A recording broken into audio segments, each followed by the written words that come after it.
सरकार बनाई। ये बड़ी उपलब्धि 1962 के बाद तीसरी बार लगातार अगर कोई देश का प्रधानमंत्री बना तो मोदी जी के नेतृत्व में भाजपा एनडीए की सरकार बनी। इसी तरह से ही एक तरफ मोदी जी ने हैट्रिक लगाई जीत की, तो राहुल गांधी जी ने हार की हैट्रिक लगाई। और अब हिमाचल प्रदेश में भी 3 विधानसभा के उपचुनाव है, यहाँ भी भारतीय जनता पार्टी जीत की हैट्रिक लगाने जा रही है। और आज जब मैं देहरा की बात करता हूं तो देहरा में अगर आप कुल मिलाकर देखेंगे विकास करवाए हैं तो भारतीय जनता पार्टी की देन है। चाहे सेंट्रल यूनिवर्सिटी है, 4 लेन है, जू है, या फिर हमारे यहाँ पर सड़कों से लेकर शिक्षा के या स्वास्थ्य के केंद्रों की बात है। लेकिन जब से कांग्रेस इस चुनाव में उतरी है, पहले तो इनका कांग्रेस का ड्रामा खत्म नहीं हुआ। डॉक्टर राजेश शर्मा जी ने जिस तरह से गंभीर आरोप अपनी पार्टी के शीर्ष नेतृत्व और माननीय मुख्यमंत्री जी पर लगाए, वो अपने आप में कांग्रेस पर प्रश्न चिन्ह खड़े करता है। दूसरा, इनको फिर कोई स्थानीय उम्मीदवार नहीं मिला तो बाहर से लाए। जिसको नदौन ने नकारा उसको देहरा नहीं स्वीकारेगा। नदौन से भी हमें लोकसभा के चुनाव में लीड मिली है और देहरा में तो इनका कुछ नहीं है। बहुत प्रयास किए गए। कभी माननीय मुख्यमंत्री जी ने अपने पूर्वजों और अपनी जन्म की बात यहां से की, तो कभी कांग्रेस की प्रत्याशी के मायके की बात की, लेकिन दोनों का दूर दूर का यहां से कोई संबंध नहीं है। संबंध केवल इतना है कि जहां माननीय मुख्यमंत्री जी की धर्मपत्नी का गांव है, वहां की सड़क भी आज तक कच्ची है। कांग्रेस ने कितने साल प्रदेश में राज किया, तब भी नहीं पक्की करवा पाए। खुद 18 महीने से मुख्यमंत्री, तब भी पक्की ना करवा पाए। और जिस गांव में ये कहते हैं कि इनका और इनके पूर्वजों का जन्म हुआ, उस गांव की भी क्या दुर्दशा है वो आप सबके सामने है। सवाल ये खड़ा होता है कि कांग्रेस की 3 ऐसी कौन सी उपलब्धियां इस 18 महीने में। पहली बड़ी उपलब्धि है कि हिमाचल प्रदेश के ऊपर 95,000 करोड़ रुपए का कर्जा कांग्रेस ने चढ़ा दिया है। 95,000 करोड़ का कर्जा। और दूसरी बड़ी उपलब्धि है कि जितने संस्थान भारतीय जनता पार्टी की सरकार ने, माननीय जयराम जी ने खोले थे, जो उस समय के हमारे मुख्यमंत्री थे, उन सब पर ताला जड़ने का और उनको बंद कराने का, सारा डीनोटिफाई करने का काम ये कांग्रेस की सरकार ने किया। और तीसरी उपलब्धि इनकी एक है कि चारों की चारों लोकसभा की सीटें हारे और अब अपने लिए नई जमीन तलाशने निकले हैं कि कहां मिलेगी। नदौन हार लिए, अब देहरा की ओर रुख किया है। लेकिन सवाल ये खड़ा होता है कि इन्होंने मित्रों को फायदा पहुंचाने के अलावा 18 महीनों में किया क्या है। ये 25,000 करोड़ का नया कर्ज लेकर सुख सुविधाएं और संसाधन किसी पर लुटाने का काम किया, तो मित्रों पर किया। ये हम नहीं, ये कांग्रेस के लोग स्वयं कहते हैं। दूसरा, इनकी सरकार में एक नहीं अनेक भ्रष्टाचार के गंभीर आरोप लगे, उसका जवाब अभी तक कांग्रेस पार्टी ने नहीं दिया। ये पहला चुनाव ऐसा देखा जहां सरकार के पास एक उपलब्धि बताने के लिए नहीं, वोट मांगने के लिए।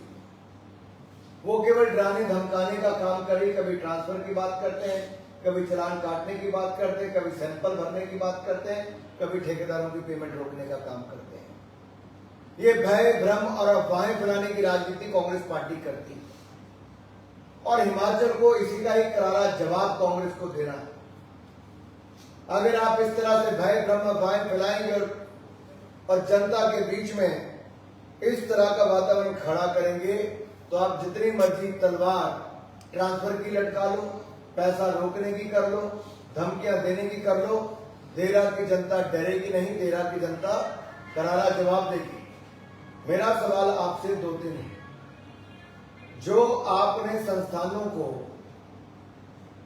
बंद करने की घोषणा की थी, जो जयराम जी की सरकार में मंजूर हुए, भाई विक्रम जी हमारे यहाँ के मंत्री थे, उन सारे संस्थानों को जो आपने बंद करने का निर्णय लिया, क्या कमलेश जी की हार के बाद भी आप उनको डीनोटिफाई करोगे? पहला सवाल ये है। दूसरा, यहां पर डेरा को जिला बनाने की जो मांग उठी, क्या हार के बावजूद भी आप डेरा को जिला बनाओगे? 4 कमरों में जो यहाँ का कॉलेज चल रहा है और बगैर भवन के जो चल रहा है, क्या आप भवन देने के लिए कितनी जल्दी काम करोगे?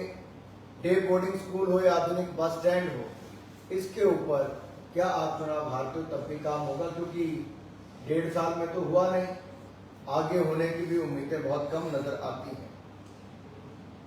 सिविल अस्पताल की, हमारे जो स्थानीय अस्पताल है उसमें डॉक्टरों की कमी, सुविधाओं की कमी, क्या इसको भी पूरा किया जाएगा? आनंद फानन में आपने आचार संहिता के चलते एसपी का ऑफिस खोलने की तो बात करती, तो डीसी का खोलने में क्यों दिक्कत आ रही?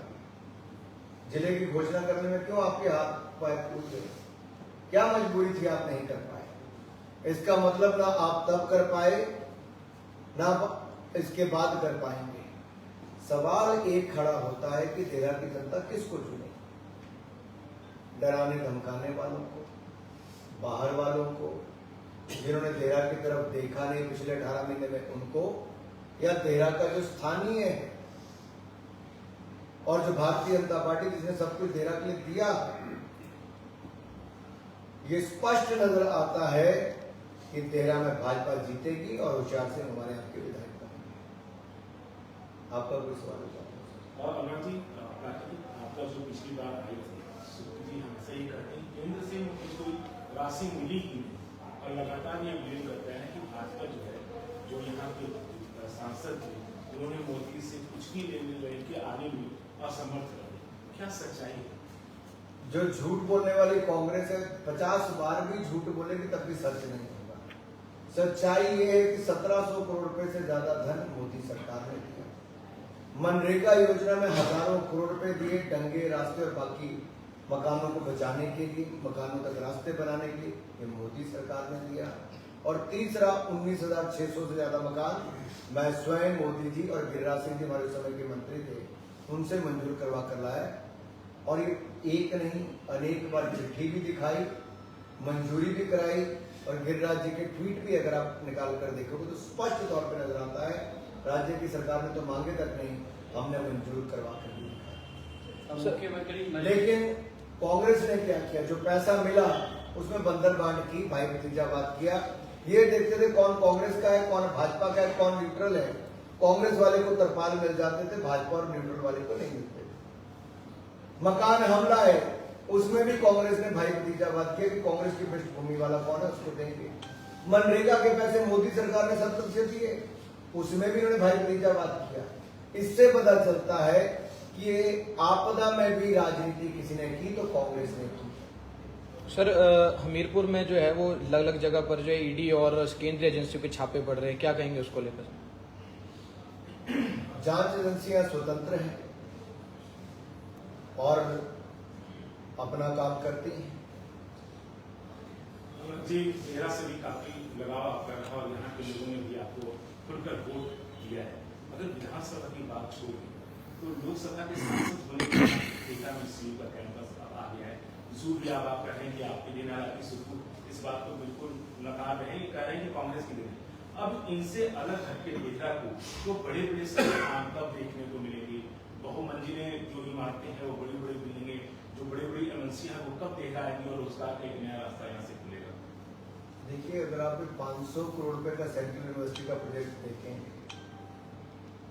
ये अपने आप में इस क्षेत्र का सबसे बड़ा प्रोजेक्ट है। ये एक प्रोजेक्ट के आने से यहाँ पर रोजगार स्वरोजगार के बहुत सारे अवसर संभावनाएं कर दी, शिक्षा की सुविधाएं मिलेंगी और रोजगार स्वरोजगार के अवसर खड़े होंगे। और ये जो 4 लेन हाईवे बन रहा है, इसके कारण एक तो आने जाने में आपको सुविधा मिलेगी, दूसरा इसके अलावा यहाँ पर पर्यटन को और बल मिलेगा। यहाँ पे जब ट्रैफिक पड़ेगा तो आपके रोजगार स्वरोजगार के अवसर पड़ेगा। मुख्यमंत्री मंच पर बार बार ये बोल रहे हैं कि बीजेपी के शासन में जो शिक्षा की गुणवत्ता है वो बहुत निचले स्तर पे, क्योंकि 5वीं क्लास के बच्चे को, सरकारी स्कूल के 5वीं क्लास के बच्चे को दूसरी क्लास की जो पढ़ाई है वो भी नहीं आती। इतनी बीजेपी के शासन में शिक्षा की गुणवत्ता नीचे गिरी है। 1.5 साल में इनकी सरकार में क्या हुआ उसकी भी जानकारी दे दें, और शिक्षा की गुणवत्ता सुधारने के लिए इन्होंने क्या कदम उठाए वो भी बताते हैं। ये तो स्पष्ट नजर आता है कि इन्होंने तो आज जो स्कूल और कॉलेज हमने खुलवाए थे वो बंद करवाने का काम किया, सुधारने तो दूर की बात है। और मैं दूसरा कहूंगा, अगर पूरे देश भर में अगर आप साक्षरता दर के रूप में देखेंगे तो हिमाचल प्रदेश पहले स्थान पर केरल के साथ कई बार आता है, कई बार दूसरे स्थान पर आता है। और ये सुखू जी की इसमें कोई देन नहीं है।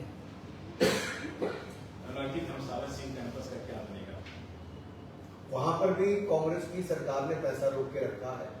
जैसे ही पैसा जमा कराएंगे धर्मशाला का स्पेशल कैंपस भी बनना शुरू हो जाएगा। Thank you sir. Bharatiya Janata party के प्रत्याशी कहीं दिख रहे हैं आपके साथ? पूरे चुनाव में सब लोग अलग अलग स्थानों पे कार्यक्रम, विशाल जी अपने कार्यक्रम कर रहे हैं ताकि एरिया ज्यादा कवर अप हो सके। मैं, भाई विपिन परमार जी, विक्रम जी, अब जैसे मान लीजिए एक सेक्टर में गया, विपिन जी मेरे साथ होंगे, किसी सेक्टर में विक्रम जी होंगे, कहीं पे राकेश जम्वाल जी होंगे, कहीं पे डॉक्टर जनक जी होंगे। तो ये थोड़ी कि हर जगह चारों इकट्ठे चले, ज्यादा से ज्यादा लोगों तक पहुंच पाए, ज्यादा से ज्यादा लोगों से अपील करें और भारतीय जनता पार्टी के वोट मांगे। यही हमारी प्राथमिकता है। आज केवल देखने के लिए एक दूसरे के साथ नहीं, एक दूसरे की ताकत बनने के लिए काम कर। अर्नब जी, क्या दवाला जी की नाराजगी दूर हो गई है? कल वो शायद उनसे मिले हैं, बहुत अच्छी मीटिंग हुई। तो आज कह रहे हैं कि वो जेल मेरे नहीं है, मेरे जो परिवार के वोट हैं भारतीय जनता पार्टी को जाएंगे। लोगों को मैं नहीं कहूँगा कि किसको वोट डालें। रमेश वाला ने कहा, मैंने बयान सुना नहीं, जब तक सुना नहीं तब तक कुछ नहीं। ठीक।